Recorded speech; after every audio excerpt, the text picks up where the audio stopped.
This is Kick-Ass News. I'm Ben Mathis.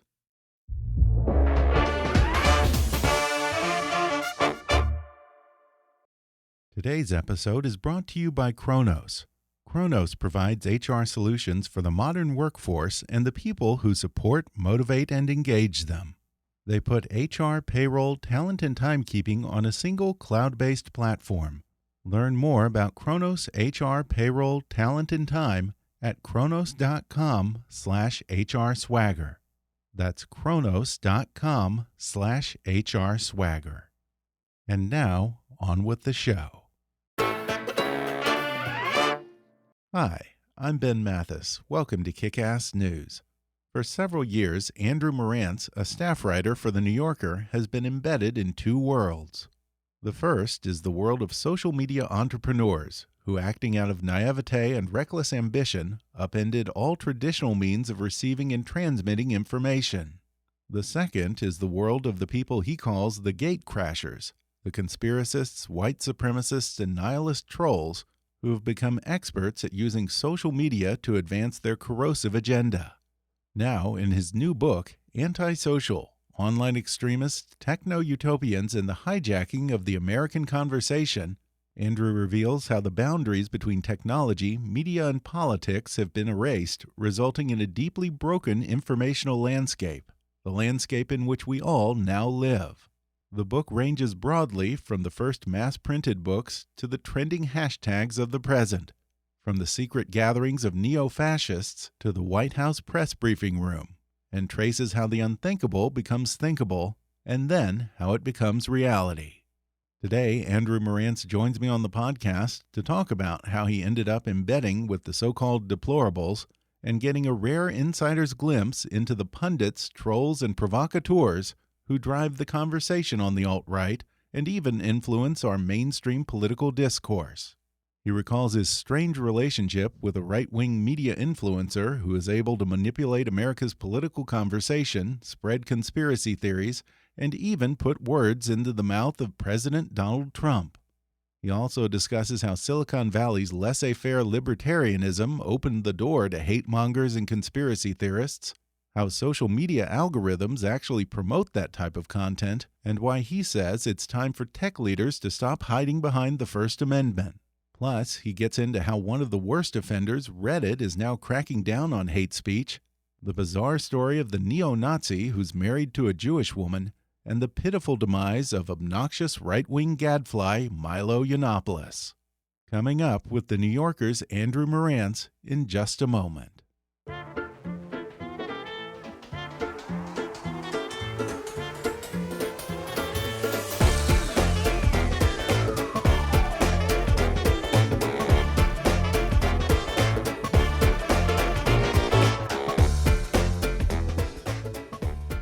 Andrew Marantz is a staff writer at The New Yorker, where he's worked since 2011.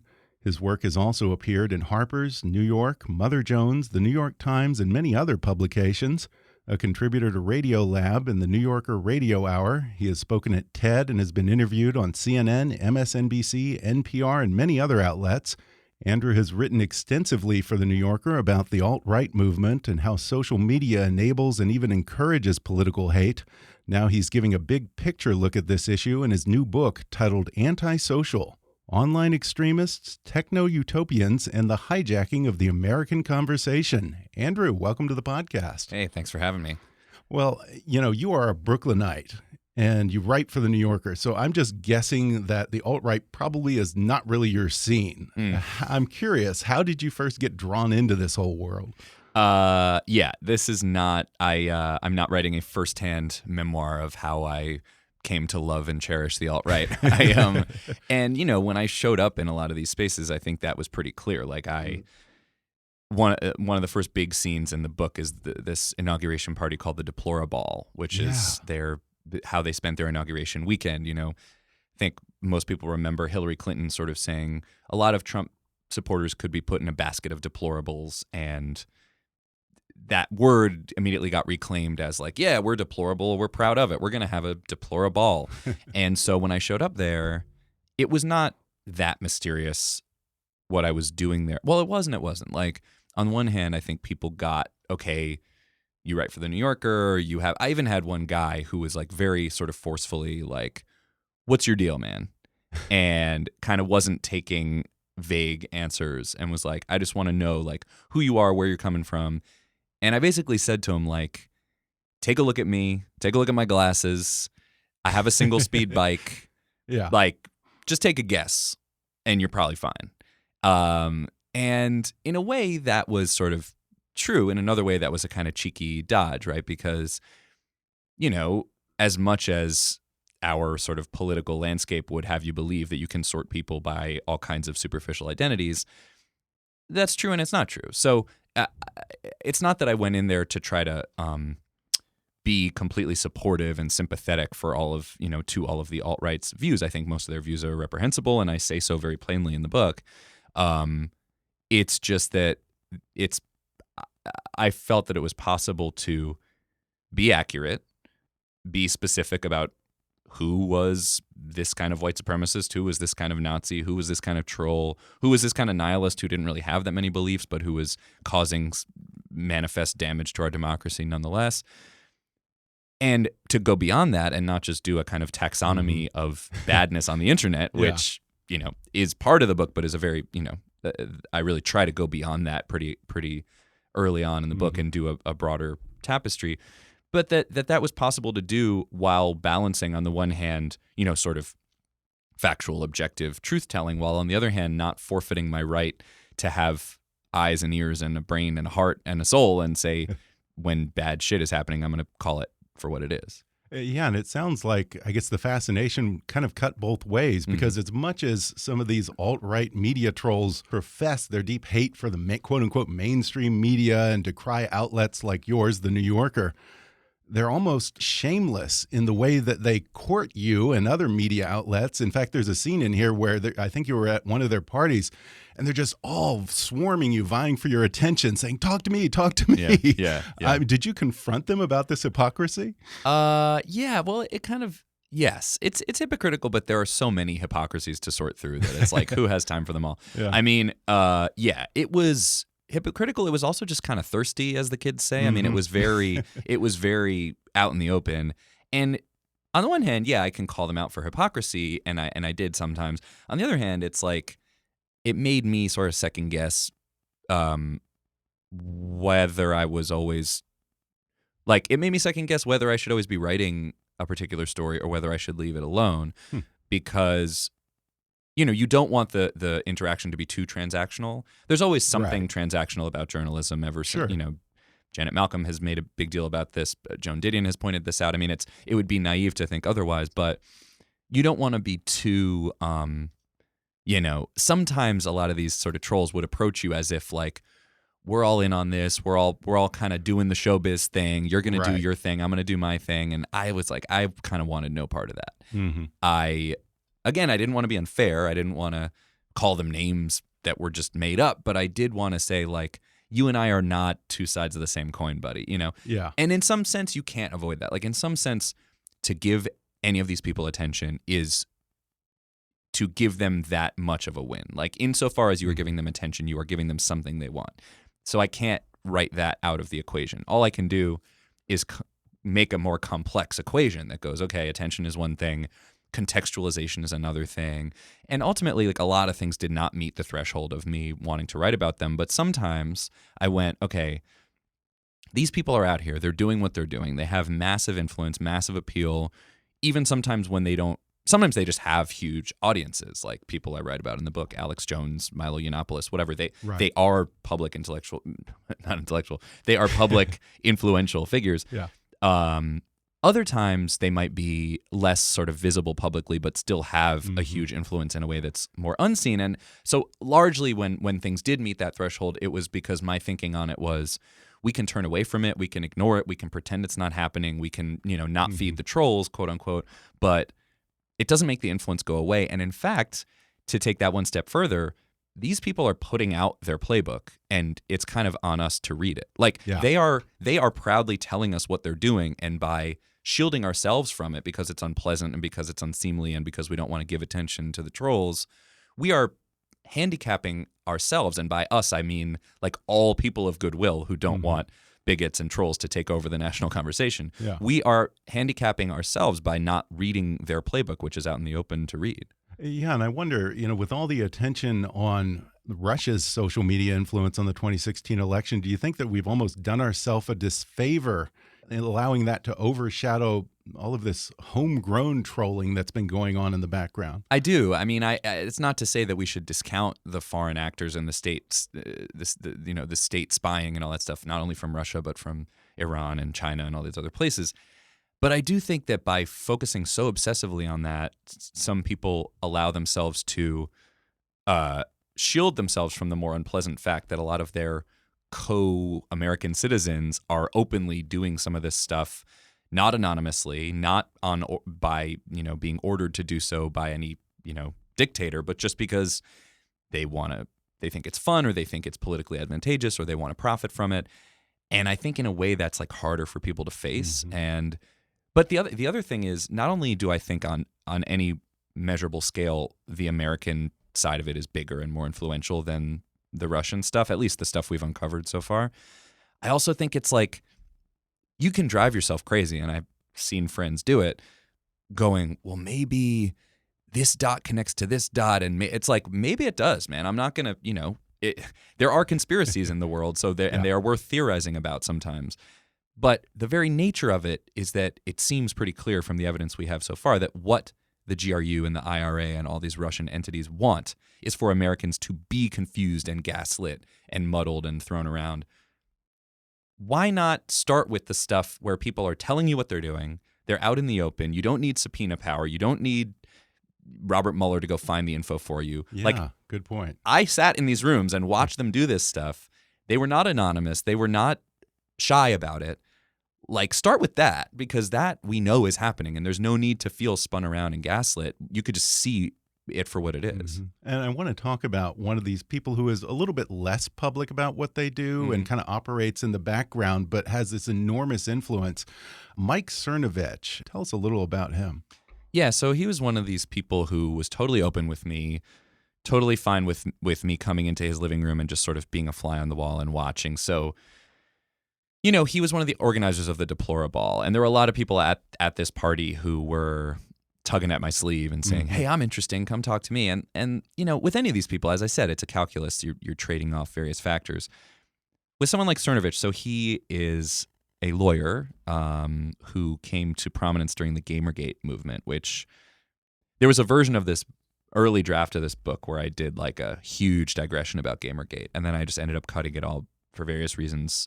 The book was too long, and it took too much time to get into what Gamergate was. But basically, it was this misogynist movement that kind of showed how a swarm of online bigots and trolls and bad actors could affect real-world change, get people fired, get ads taken down, get people harassed and swatted and fear for their lives. Cernovich was a big part of that. He was the Gamergate lawyer, he was called, because he was a guy who had a law degree, but through various twists in his life, which I document in the book, he was unable to practice law because he had a rape charge that was hanging over him. And wow.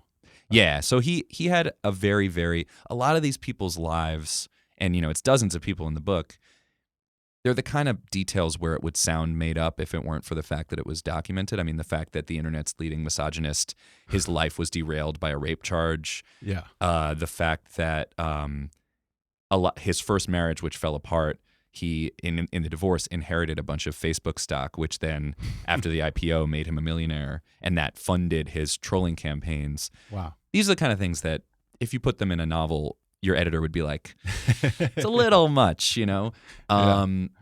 But the reason that I did, again, with all these trade-offs, like even though I found him kind of odious and pathetic in many ways, and he was constantly like, sort of like, well, bro, like you need to stand a certain way because it really like helps your cortisol levels and like all this sort of junk science stuff. Yeah, and he's hawking supplements and stuff on skin his products, website. and I mean it's all like it's all laughable except for the fact that A, it makes him a lot of money because snake oil salesmen have always done pretty well in this country, and B, not only is he doing all that stuff to make himself a buck, but he is having a manifest, measurable election influence on the 2016 election. So when I first reached out to him, it was pre-election, and I was just sort of like, it wasn't only about Trump and would he win, although I did make a lot of bets with friends that he was going to win. But I had just this larger sense of like, if we can get so turned around, if our informational ecosystem can be so warped and perverted that there are just active influence campaigns to try to make it seem plausible that this clown should be president, and they're working, then there's something wrong with the informational ecosystem at a systemic level. And so I wanted to use people like Cernovich and watch specifically and carefully what they do, not only because I thought it might have impacts on this election or the next election, and not only because people could then learn the tricks and try to inoculate themselves and look out for the tricks when they see them. All of that is there. But it's also at a larger level, like, how have we built a system where this stuff is happening at such a large scale? Yeah, and you spent some time at his home watching him sitting at his computer doing his thing. Yeah. Walk us through how Mike Cernovich makes a meme and takes it all the way into the mainstream political discussion. Yeah. How does it work its way in there? Yeah, and I did think it was important to track specifically how it happens. I offer a couple of examples, but it was literally multiple times a day, again and again. So, like, for instance, you walk into his house, and it's not just him, I should say. He's particularly good at it, but there's lots of other people who are echoing these strategies all around the country and all around the world. So, like one of the days I was there, and again, at the time I was kind of naively like, wow, this is a big day for him. But it was just kind of like anyone who sets up a laptop and anyone who has put in the time to learn this skill can do it. It's sort of like the flip side of people being like, you can just like open GarageBand and make a song. It's kind of like that, but like with destroying democracy. Mm-hmm. So he would say, like, the first day I think I was there, there were a couple of bombs that went off in New York City, and nobody knew what it was yet, but it seemed like it might be terrorism. And he was sort of thinking, okay, if this is like an immigrant from a Muslim majority country, then that would be really good for me propagandistically, because one of his goals was to shut down immigration and to sort of pin that on Hillary, to try to paint Hillary as the open borders candidate. And so now you see what you get with open borders. You get bombings. Now, none of that really like logically played out. It turned out that the guy who planted those bombs was an American citizen. There were like a whole bunch of problems empirically with that, but that doesn't matter so much when you're doing sort of insinuation campaigns on the internet. So he opened an iPad.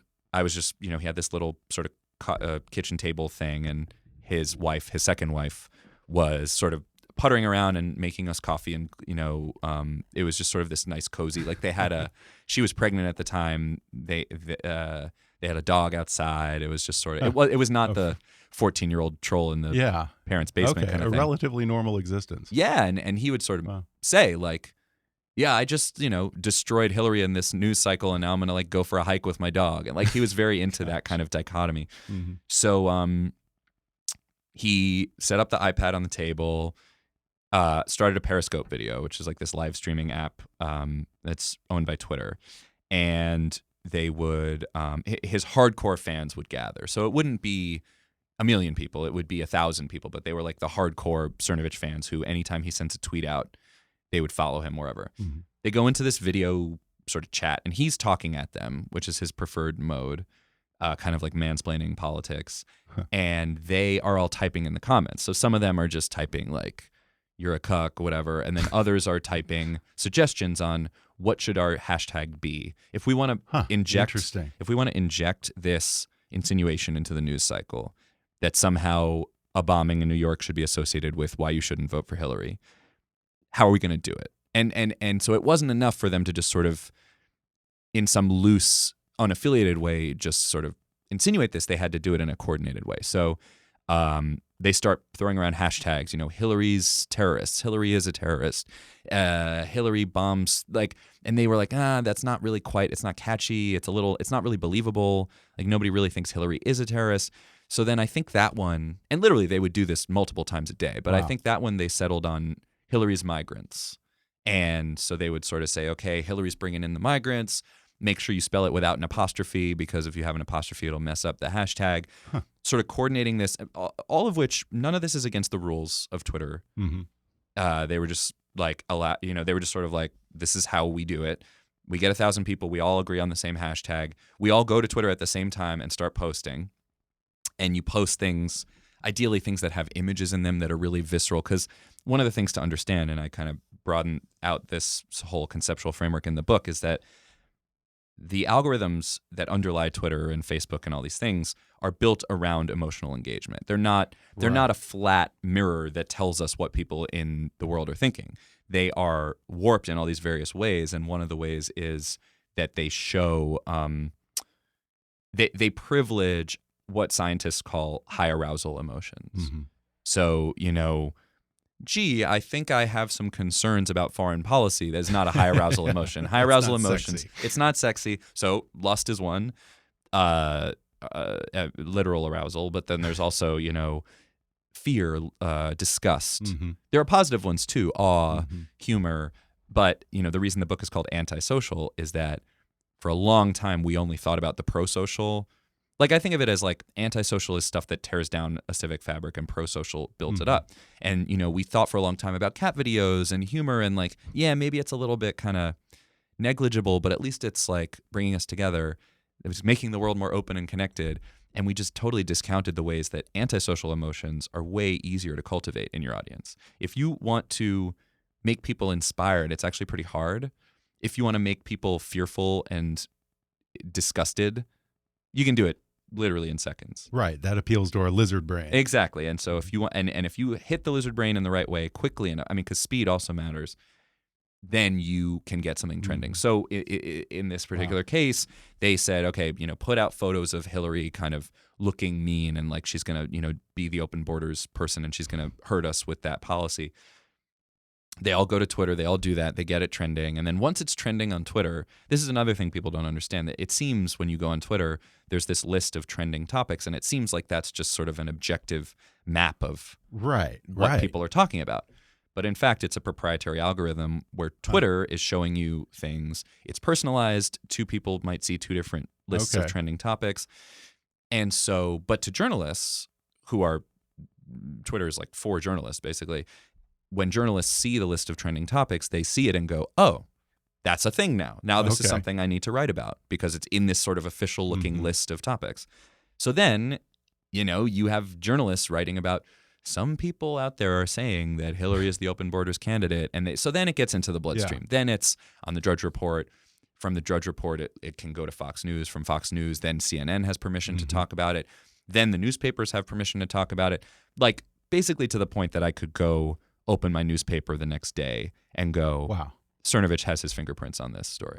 Are there cases where perhaps even specific words and phrases went from Cernovich's computer, maybe not directly, but eventually to President Trump's mouth?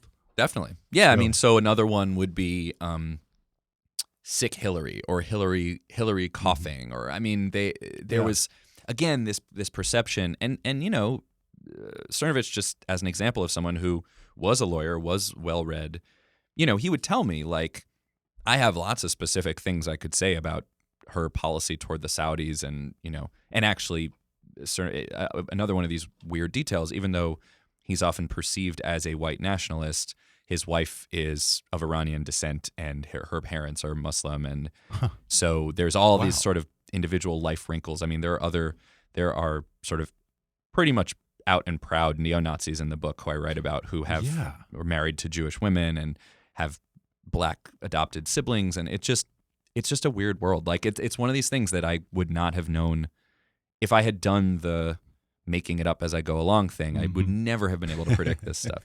Yeah, you talked to one person who's particularly loathsome among all the deplorables, named Mike Enoch.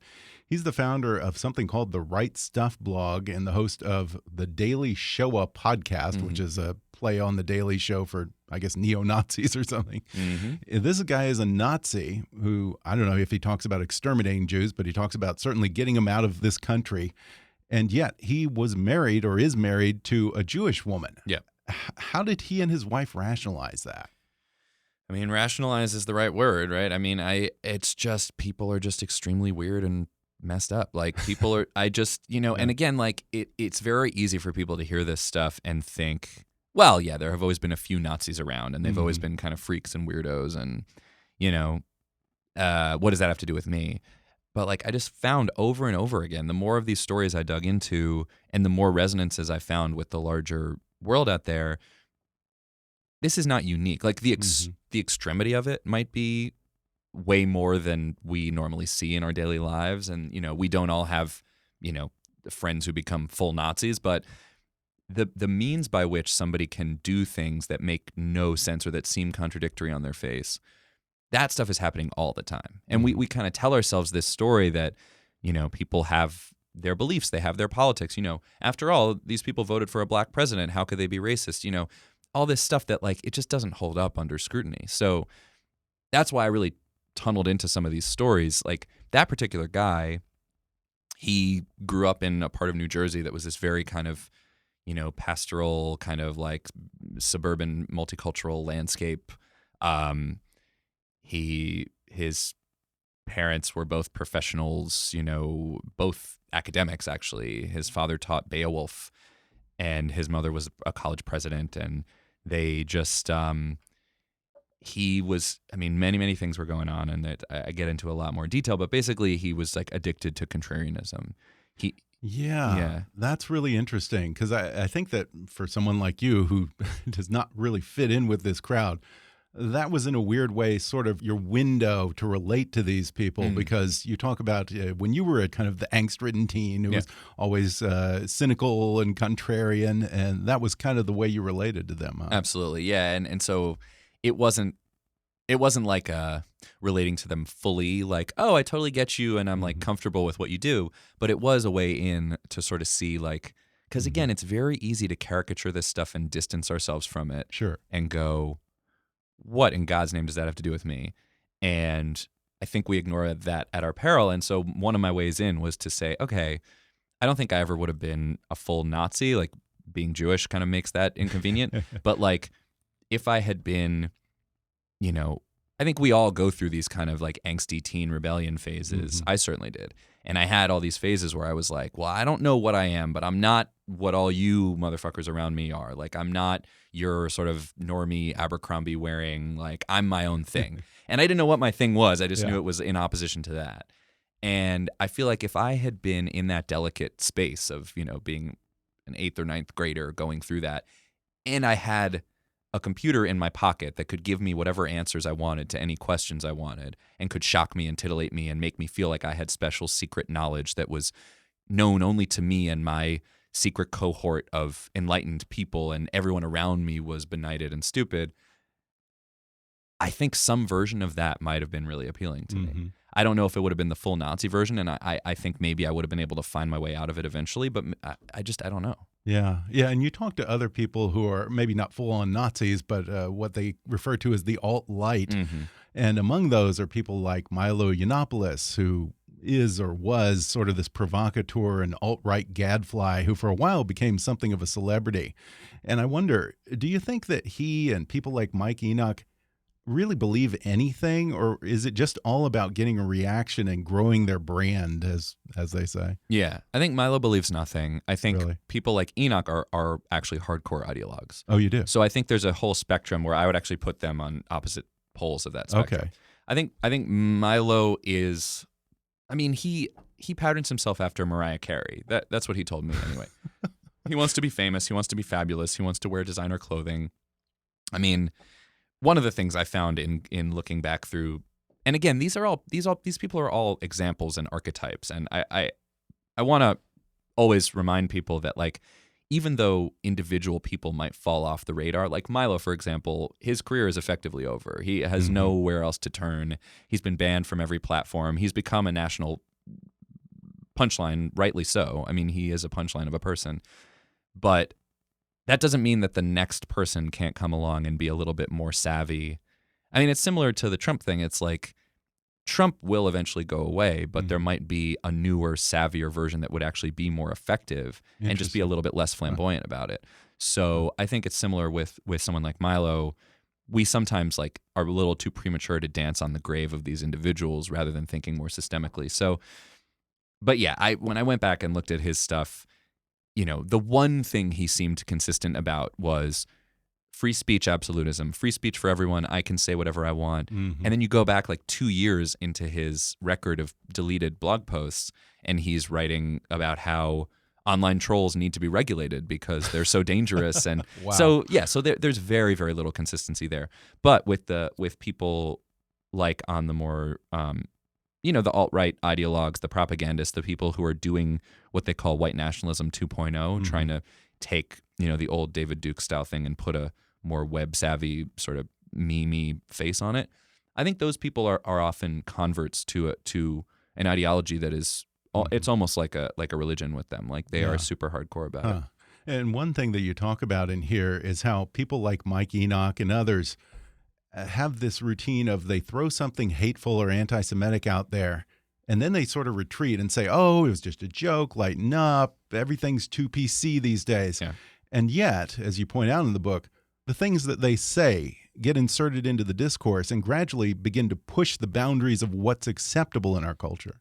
Yeah, absolutely. I mean, that to me, that's why, so the subtitle is Online Extremists, Techno-Utopians, and the Hijacking of the American Conversation. And we're, the online extremist part is pretty easy. The techno-utopian stuff, we can get to about how the kind of founding myths of these companies allowed this stuff to flourish.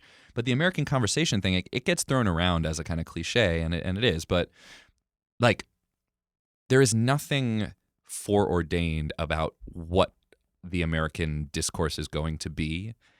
It has, for the majority of American history, been extremely terrible in many ways. I mean, the founding documents of this country were built to protect slavery, and a document is nothing but a record of a conversation. Like it's just words. So I think we have had this tacit myth for a long time that the arc of history bends toward justice, and ultimately in the long run progress will be made, as if it were this kind of automatic thing, when actually things can be pushed in a positive or a negative direction. And what we decide to do as a polity is a product of what we believe and how we talk to each other. I mean, I really on a deep level believe that. So it's not just like, oh, the chatter of the sort of chattering classes. Like, yes, there's a lot of parts to the conversation, and some of those parts can be dismissed in various ways. But what we decide to do socially, politically, civically, whatever, is a product of these kinds of conversations. And when you talk about the Overton window, this is this concept that is borrowed from like a public policy think tank, but I think has broader implications. Policy can only happen if it is conceivable. And the Overton window is this metaphor to describe, things inside the window are things that are thinkable, and they might be, if they're toward the edges, they might be, fringy or controversial. If they're in the center, they might be so obvious that you don't even have to debate them. And if they're outside the window, they're unthinkable, unsayable. And the project of the alt-right, and to some extent the alt-light, is to push the boundaries of the Overton window, or just to sort of break the sashes of it altogether to the point that their ideology can become sayable. So it might still be controversial. It might not be implementable. They might not be, all sort of swarming into Congress 2 years from now, but they see themselves as kind of visionaries in a sense, and in a terrifying sense. They see themselves as broadening the conversation to allow for things like, well, why should we be a multi-ethnic democracy? Why can't we be an ethno-state? And the answer to that is not, well, we can't possibly be because it's written in the Constitution. Actually, the Constitution says we should be a white ethno-state, and we've just been trying to move beyond that for the entirety of American history. So, I mean, I don't want to freak people out too much, but like we're kind of, we don't have as much of a safety net with this stuff as we like to think. Yeah. We have norms, we have conventions, we have traditions, but norms can be rewritten. And I want to talk about this other aspect of the book, which is you get into how social media companies have mostly inadvertently facilitated alt-right provocateurs, and you get into the techno-utopian philosophy that has guided many of the social media entrepreneurs. Tell us a little about that. So what I mean by techno-utopianism is this notion, it's kind of related to this kind of myth about the arc of history always bending toward justice. It's this notion that, we're going to make the world more open and connected, as the Facebook motto went. We're going to move fast and break things, as the other Facebook motto went. Kind of almost whatever we do, as long as we're connecting people and kind of unleashing more freedom onto the world, there might be bumps in the road, but ultimately it's going to land us in a better place. And that is like, that's a myth like any other myth. There's no real reason to believe it. You're not on some tracks that are just leading you inexorably in the right direction. It's like a wide open field, and you could run off a cliff. Like, bad things could happen. And when you have this faith in techno-utopianism, from when these companies were founded in 2004-ish, 2005-ish, until more than a decade later, there was really very, very little pushback. I mean, there was really this decade of kind of this golden halo around these guys that, we put them on magazine covers. We say they're the great innovators. And of course they're innovative. And of course their thing, the products they build have positive ramifications. Right. The Arab Spring, Black Lives Matter. There are these social movements that grow out of these things that would have been impossible otherwise, or if not impossible, they would have been hampered otherwise. But it's just folly to think that any great innovation in human history can have only pro-social effects and no antisocial effects. It's just not how it works. And with any other big industry, we're very quick to say, like, it's really nice that we're able to use these swords to, beat the British in the Revolutionary War. But, like, is there any way that swords could become dangerous? Like, there's no – we're very good at, like, seeing both sides of the coin. It's really nice that doctors can prescribe pills to help people with their pain. But, like, is there something bad that could happen with that? We're not this naive in other areas of our lives. And yet you see so much pushback when you say to people, opening up and freeing and democratizing speech and toppling all the old informational systems could have negative effects. They're like, oh, well, you just hate free speech. Like, no, it's really, really not that. It's just like we got to think about it in a more complex, multifactorial way. Yeah, and it's interesting that a lot of these tech leaders, or big swinging brains, as you call them in the book, they spend tons of time and energy tackling other big problems that probably don't even exist yet, like hostile AI and ending death. Yep. But they're so flippant and fatalistic about this one problem that's largely within their control. Exactly. Yeah, and I have a couple of scenes in there of some of these big swinging brains. As I say, it's sort of a play on the Michael Lewis thing of big swinging dicks, and that's what he calls these bankers.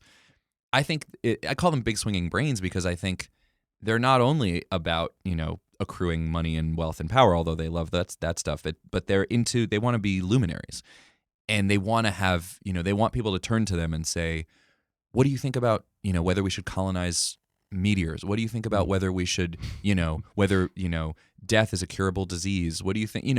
And they invest huge amounts of time and energy and money into solving those, in many cases, literally unsolvable problems.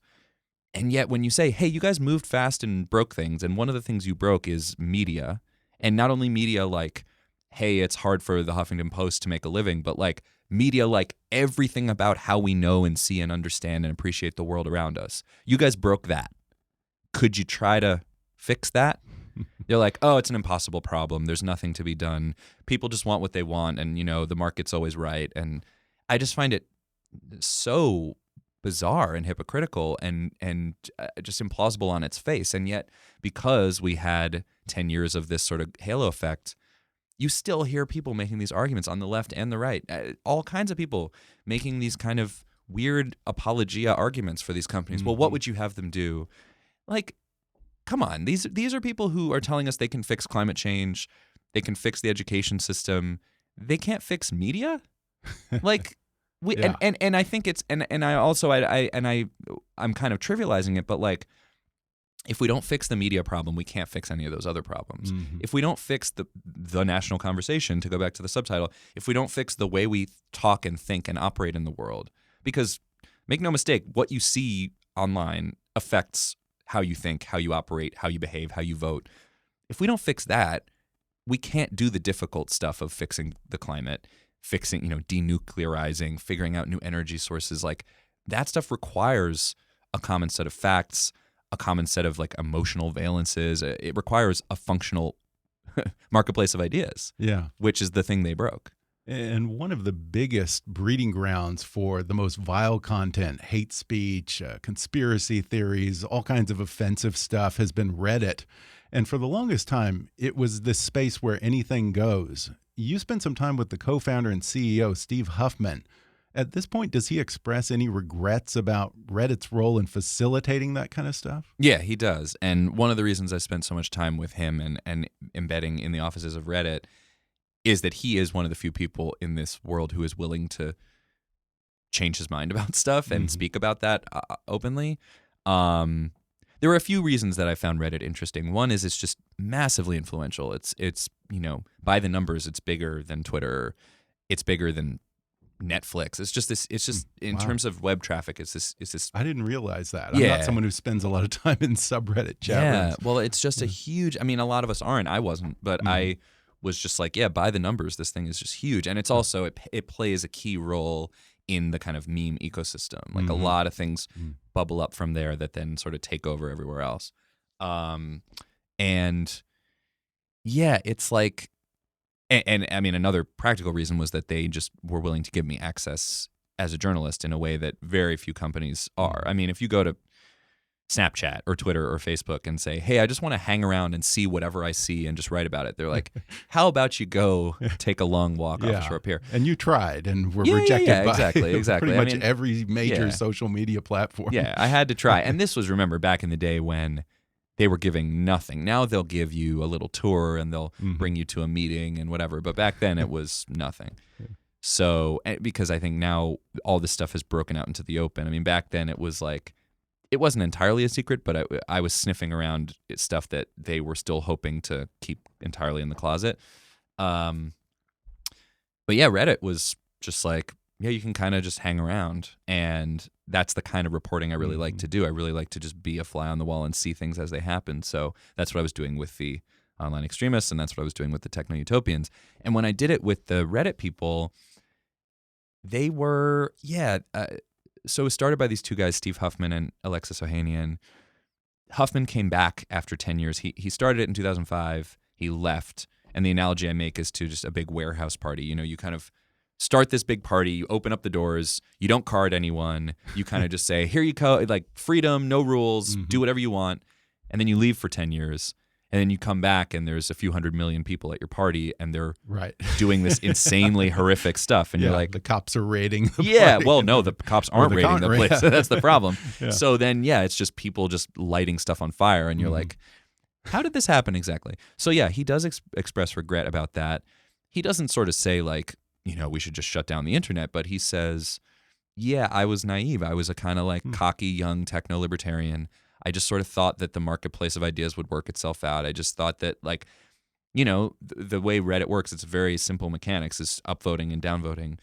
And I basically thought if I gave people an up arrow and a down arrow and there were enough people there, they would, the wisdom of the crowd would sort of help all the cream rise to the top. You notice when you start talking about this stuff, it all becomes cliches, right? Because we're talking about our beliefs rather than like actual evidence. Right. So he just sort of believed like, oh, the good stuff will rise to the top because people will upvote it. Sometimes that happened. Sometimes it didn't. And then when he came back in 2015, he said, okay, new sheriff in town, actually old sheriff back in town with a new ideology. I'm a little more grown up now. I'm in my 30s instead of in my 20s. I still love, freedom of information, and I still love people expressing themselves on the internet, but some things are out of bounds. And so he didn't, Reddit is still a pretty raw place. It's a place where people swear a lot and have a lot of really snarky memes, and there's even pornography on some parts of Reddit. It's not like a kind of sanitized, homogenized feel like Facebook. But he did sort of say, if you have a subreddit called Fat People Hate that is devoted to hating fat people, and you keep showing again and again that you are only interested in promoting hate and fear and, maybe you're doxing people, maybe you're doing all these unacceptable things. I'll give you a few warnings. And then if you keep violating the rules, I'm shutting your thing down. Interesting. What is their policy? What kind of things do they deem now unacceptable that might get banned? Well, the policies keep evolving. So like, for instance, in 2017, pre-Charlottesville, so there was obviously this big march in Charlottesville, Virginia, with a bunch of white supremacists holding tiki torches. Steve Huffman and Alexis Ohanian just happened to be alumni of the University of Virginia, which is the campus where that protest happened.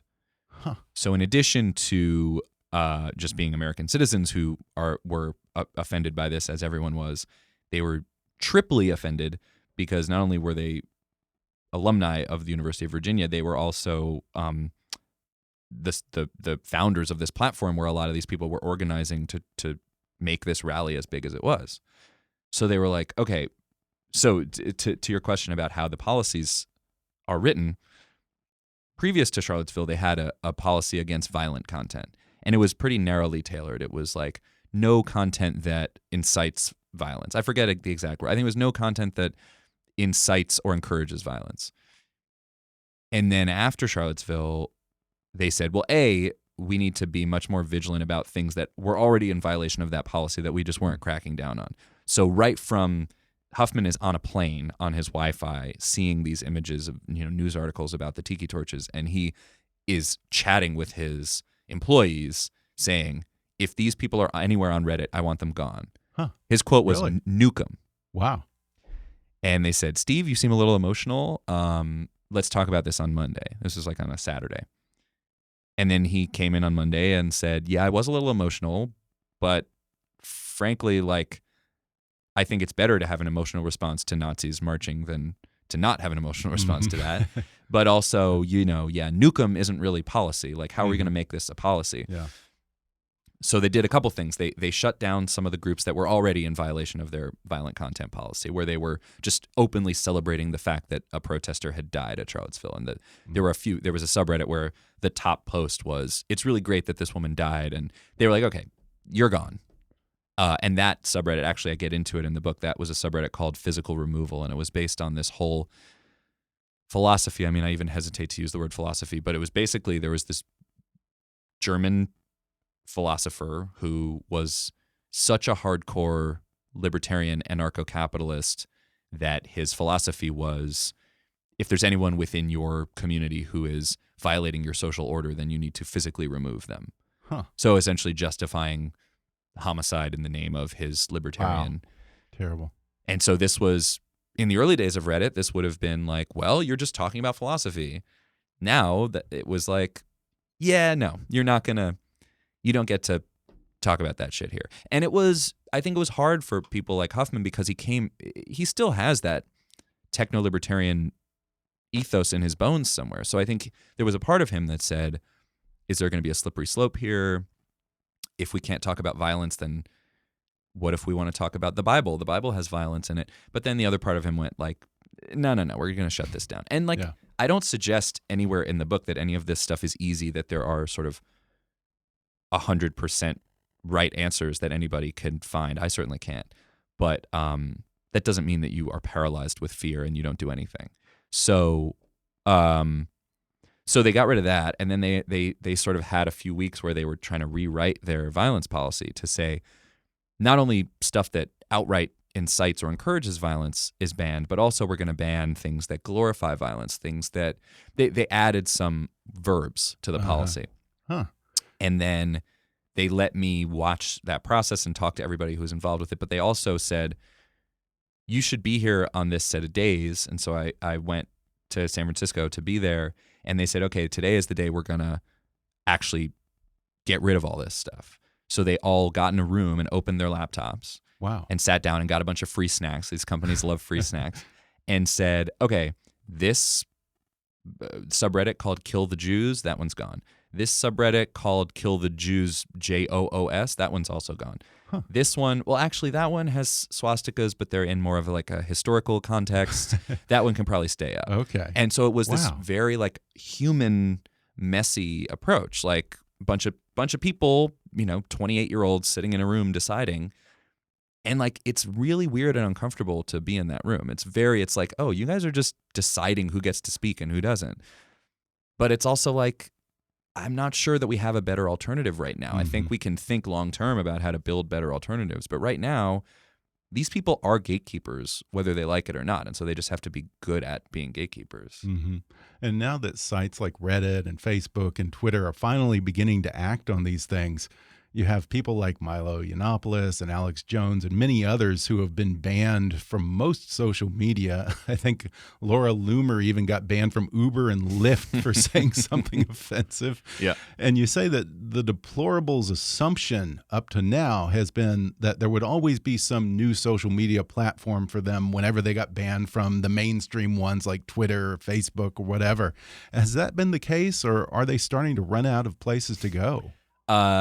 It's a good question. So they'll never entirely run out. So I think people like Milo and Loomer and those people who have just, I mean, Laura Loomer has made this part of her branding. She calls herself the most banned woman in the world or something.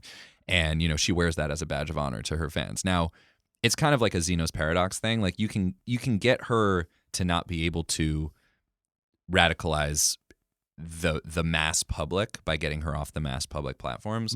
But she's still on, I think she's still on Telegram. Nobody ever gets kicked off Telegram.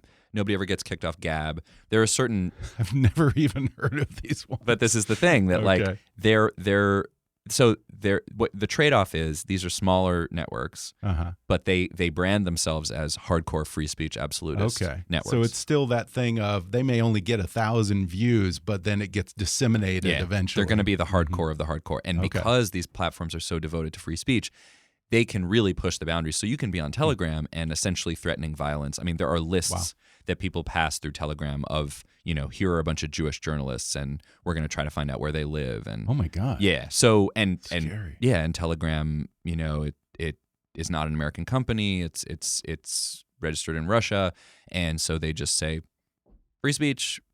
So the trade-off is it's smaller, the community is smaller, but it gets more and more radical and more hardcore in its, you know, it sort of hunkers down and festers. I mean, Gab is where the shooter, the guy who shot up the synagogue in Pittsburgh, he was on Gab. Oh, yeah. I mean, there's you know, 8chan is down right now, but when 8chan comes back, it's going to be one of these places. So, you know, the problem is never entirely gone. And I do think on the whole, I mean, it's case by case, but I think generally on the whole, when something truly shouldn't be on a platform like Reddit or Twitter or Facebook, and when it's clearly violating those rules, when it does get removed, I think on the whole, it is a net benefit because A, it's violating the rules, and B, it does shrink the audience. I mean, people like Alex Jones just are making a lot less money now. And yet I wonder, because, you know, just today, I guess I saw that Laura Ingraham on Fox News last night was starting to talk about, of all things, George Kent's huge water bottle, you know, after the first impeachment hearing. And it was just so weird and off topic that it made me wonder if that might have begun as a Cernovich meme or something from another one of these alt-right characters. Have you seen any evidence that some of these same alt-right media trolls are trying to drive the conversation on impeachment now? Oh, for sure. Yeah, they're always trying to spin things. I mean, the word narrative, I haven't gone back and counted, but I think the word narrative must be one of the words that appears most frequently in the book because they're constantly talking about narratives. How are we going to own the narrative? How are we going to spin our narrative? Sometimes it's an innocent thing, like the George Kent water bottle thing. I actually saw that on many, many parts of Twitter. I saw lots of lefty Twitter. Yeah, it was just what's the deal with the water bottle? It's weird that Laura Ingram's picking up on it, but I mean, it could have just as easily been, you know, Rachel Maddow picking up on it. I think when you see other things like Laura Ingraham talking about, you know, rootless cosmopolitan elites or globalists or whatever, you know, some of the alt-right people see that and go, oh, she's talking about Jews. And oh, really? Those are all code for Jews. Now, I don't know that that's what she is intending. I have no way of proving that. I mean, it's also, again, because we just live in a weird, terrible timeline. You know, Stephen Miller likes talking about rootless cosmopolitan elites, and Stephen Miller is Jewish, but he also likes nodding to the JQ. Right. They play to their audience. Yeah. And so when I would ask some of these neo-Nazis, why is Laura Ingraham talking about cosmopolitans and globalists on Fox News, they would say, oh, that's a nod to the JQ, and the JQ means the Jewish question. Wow. So that's how they see it. And when, you know, if you go, as I recommend you don't do, to visit, you know, Nazi propaganda sites like the Daily Stormer, they think that Tucker Carlson is the most important person on their side. They think Tucker Carlson is their biggest hero. I had a weird thing a few years ago. I had, of all people, Vicente Fox on the show. Oh, cool. And he was doing his whole F Trump Yep. thing and He all had a that book about the about wall. that, yeah. Yeah. And they picked up on a picture of him and me, and somehow it got disseminated on, what is it, on Daily Stormer. And they started talking about, oh, this Ben Mathis, he's a Jew. I'm not Jewish, but like I'm just wondering, like, where in the world are they coming up with this stuff? Yeah, I mean, it's a very interesting mix of sometimes they know that they're putting out disinformation, sometimes they're just confused. Yeah. Huh. I mean, the Jew thing is such a weird. I did not expect for this book to be about anti-Semitism. I didn't expect. I went into this thinking, in a way, as a white guy, my contribution to this can be that I can kind of infiltrate these spaces and they'll let me in because I'm a white dude, cis heterosexual male white guy. When I got there, in some circles that was true. In the more alt-right circles that was true. And when I was like going into the White House briefing room with some of these trolls, and when I was going to dinner parties that they were having in D.C., and then in those circles it was true. And when I was talking to Breitbart people and like, but then when you get out into the Nazi territory, they don't think I'm white. They are very, very committed to this notion that Jews are not white. Jews are these devious shapeshifters who can seem to be white. Wow. And that they can claim whiteness when it suits them, and they can claim victimhood, non-white status when it suits them. Wow. So they cling to some very, very old school stereotypes. Yeah, I mean, like 19th, 17th century stuff. Yeah, like Protocols of the Elders of Zion stuff. And it's I was sort of like, really, like, you guys got to update your code here. Like, this is super quaint, laughable stuff. And yet it is kind of core to their cosmology in ways that I lay out, like in ways that I had to piece together. It does kind of help them explain things that they couldn't otherwise explain. Like, there are a lot of these things where you go, okay, everything in this worldview is wrong, but it still has an internal coherence. And they have things that they feel that they need to explain to themselves. And a lot of these bad ideas are like very efficient Occam's razor ways of explaining otherwise inexplicable things. And the Jews help them with a lot of those things. Now, we don't have to get into all of it, but basically, when they were chanting in Charlottesville, they were chanting two things: "You will not replace us," meaning like non-whites, and "Jews will not replace us." Oh. And when I saw that, they were going back and forth. "You will not replace us. Jews will not replace us." And I was kind of like, you think you're being replaced by Jews? Like, there just aren't that many Jews in the country. Like, why are you think your jobs are being taken by us? Yeah. And then I was like, no, that's not at all what they mean. They mean that there is a concerted effort. It's really Protocols of the Elders of Zion. There is a concerted effort that the Jews are masterminding to create a multi-ethnic coalition that they can then rule to drive down white majority strength and power, and then allow non-whites with Jews at the center of it to rise. It's a much longer thing, and I get into it. But basically, I was surprised at the amount that mattered to them, and I was surprised at how bad they were at piecing together. To your point about like who is or isn't Jewish, like if the whole contribution that you're offering to your audience is that you can help them figure out where the Jews are and what they're doing and how they're operating, and their big obsession is naming the Jew. If that's your like value add that you're offering to people, why are you so bad at it? I had one guy, actually, Mike Enoch, when I first reached him, I was going to his family. I talked to his dad, who had disowned him. I talked to his mom, who they were divorced, and his mom had not disowned him. His mom was actually sending him new shirts because she knew he was going to be on TV in Charlottesville, and she wanted him to look good. And so these were the two kind of poles of how you react. And like, I was trying, again, journalistically, I was trying to be like, I actually don't know how I would react if my son was a white supremacist. Like, would I never talk to him again, or would I be like, make sure you text me and make sure you're safe? And I don't know. Wow. So I kept talking to both sides of this family. And I still to this day don't really know. And then as I was talking to both sides of the family, he caught wind of it and kind of called me on my cell phone, and very sort of aggressively was like, I know what you're doing. We should talk. That's kind of scary. It was a little scary. And plus he records everything for his podcast. So I was like, okay, so I'm being recorded, and he's asking me where I live. Like, it was meant to be a little bit menacing. Wow. And That's scary. when we eventually did meet up, this is flashing forward, but when eventually we talked and I said we should meet up in person, and he said, let's meet at this bar. And when I got there, it was a German beer hall. Oh, wow. And that is spooky. Yeah. So it's like he's trying to get in your head. You Yeah. know? So by that point, I was just like, I just think you're kind of pathetic, and let's sit at this German beer hall and drink beer. Like, it's fine. And he like wanted to talk to me about Israel, and I was like, no, I'm good. I'm gonna have to debate Israel at my next Seder. I don't need to debate it with you. So but in that first phone call when he kind of reached me, and he actually, he said, I said, I can't talk right now. I'm eating lunch, and I don't like to lie, but I lied to him. And he said, what are you eating? And the real answer was bagel and lox. And I did not want him to have that audio on his podcast, so I just said I'm eating a salad. But then later we talked, and you know, to your point about they don't even know what they're dealing with, we talked for a long, long time, hours. And I'm going through. I had him on speakerphone, and my wife was in the other room, and I kept doing this thing to draw people out. Apparently, I didn't realize at the time that I did this, but when people were talking, as a journalist, you want to get them to keep talking.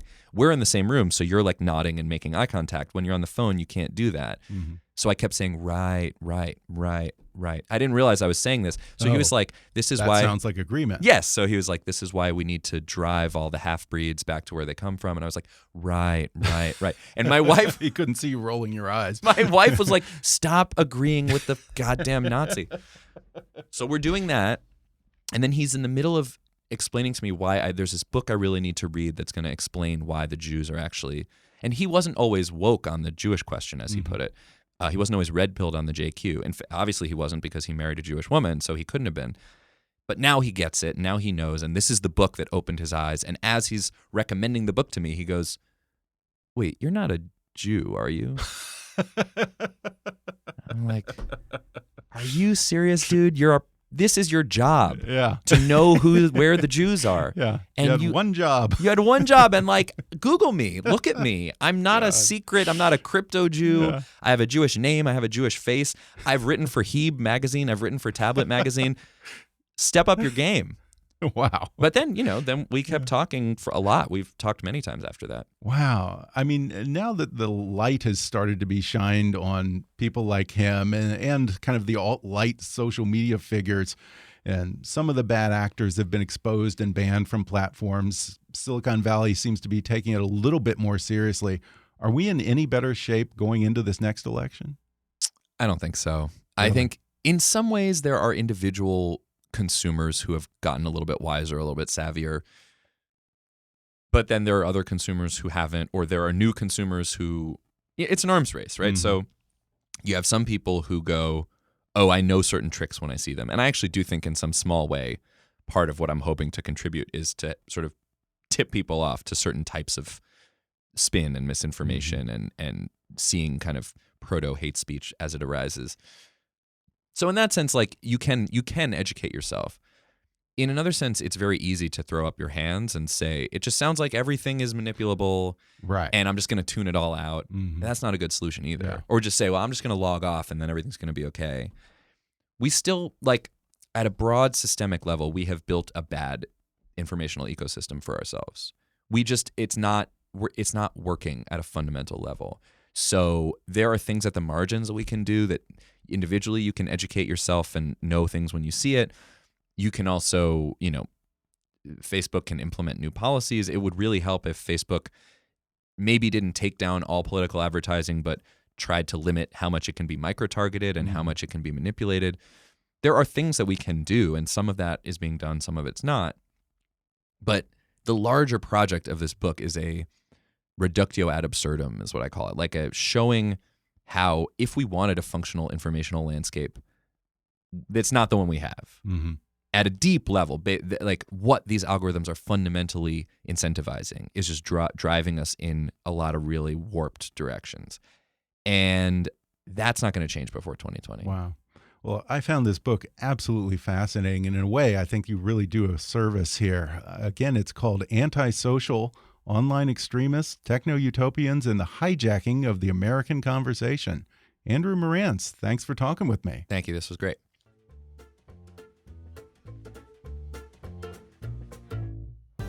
Thanks again to Andrew Marantz for coming on the podcast. His book, Antisocial: Online Extremists, Techno-Utopians, and the Hijacking of the American Conversation, has been listed as a New York Times Book Review Editor's Choice and a New York Times Notable Book of 2019. Order Antisocial on Amazon, Audible, or wherever books are sold. Read Andrew Marantz regularly in The New Yorker and follow him on Twitter at Andrew Marantz. Today's episode is brought to you by Kronos. Kronos provides HR solutions for the modern workforce and the people who support, motivate, and engage them. They put HR, payroll, talent, and timekeeping on a single cloud-based platform.